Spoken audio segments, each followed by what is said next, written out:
When you experience a Kundalini awakening, a Kundalini rising, and you now fully onto the path of Kundalini, that becomes your teacher. The awakening itself becomes the path.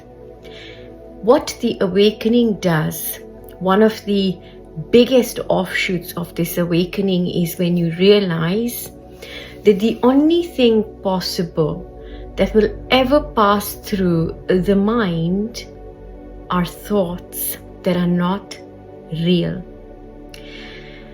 The mind is bound to the body. What is unfathomable is unfathomable. It cannot be brought about through the mind.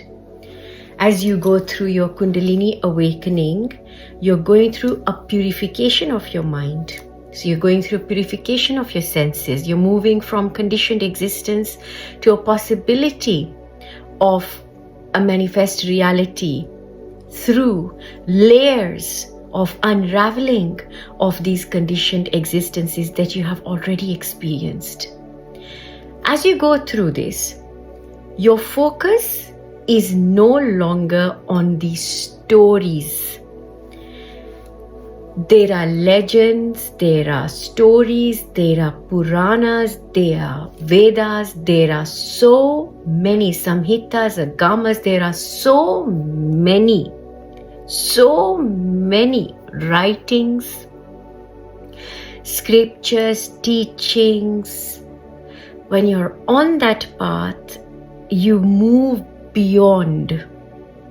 You move beyond the letter, you move beyond the word, you move beyond what is written, you move beyond what is said. You move beyond the functions of a physical body into that which is being embodied. You move into that. So whereby when you start off on this path, or whereby you may start off by being on a spiritual path, you may start off by being very interested in mythology, in occult, in the stories, in you understanding the spiritual significance of certain festivals. Like we just celebrated Holi, for example. What was the story behind that? When you're on the path of Kundalini, and that has already awakened, you're going to move away from being interested in the stories into moving beyond that. So you go into the esoteric. You go beyond what is being read. So if you were to pick up anything, let's say for example the Guru Granth Sahib, you're going to pick up the any scripture, you're going to pick up the Gita or the Ramayana or the Bible or the Kabbalah. You pick anything up, you're going to go beyond it. You no longer require a fable, a parable, a story to be able to tune into the significance of a particular time and date or astrological significance. You are already experiencing that because you've become so sensitive that you're now living your life fully embodied. So it isn't that there are parts of you that are still missing, which is a topic that we will address called soul loss.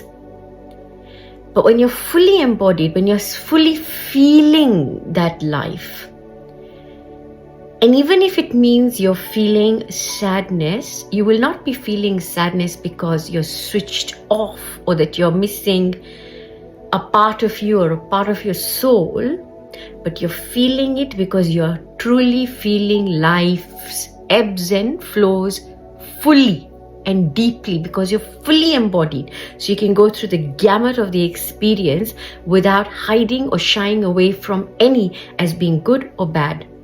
You've moved from a state of duality to a state of non-duality. A state of being attached to a particular outcome. And you'll find when you're in this, your life is almost going through all of the nuances very, very automatically. So things like you consciously co-creating, or you trying to manifest a particular way, or the tools of the trade, when you have so many tools, they no longer feature in your life.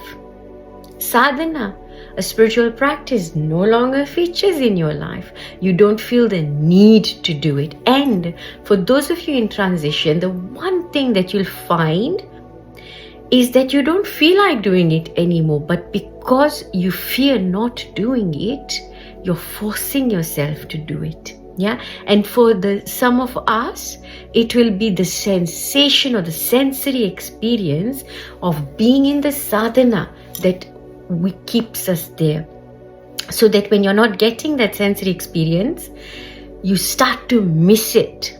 And then you think, or maybe I'm not awake anymore. Maybe I'm not going through this. Or maybe the Kundalini has gone down a bit and we need to reignite the fire. No.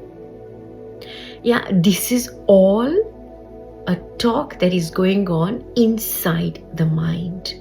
So whatever phases you're going through, post a Kundalini awakening, allow that process to unfold without mentalizing it. So the mind is simply like a trash can. It is simply a place that is on constant repeat or shuffle because it doesn't have any new tracks. Yeah, it's just going to keep processing the old. It's going to keep going through things that may happen or may not happen because the mind is it's a survival mechanism. It is just there. Yeah. So when you start to live a very mindless life where there is no mind, your life is like you're gliding through it. You're going from moment to moment, moment to moment. There's no planning. There's nothing that is taking place that you require the assistance of the mind. And you can also recognize the mind simply rambling.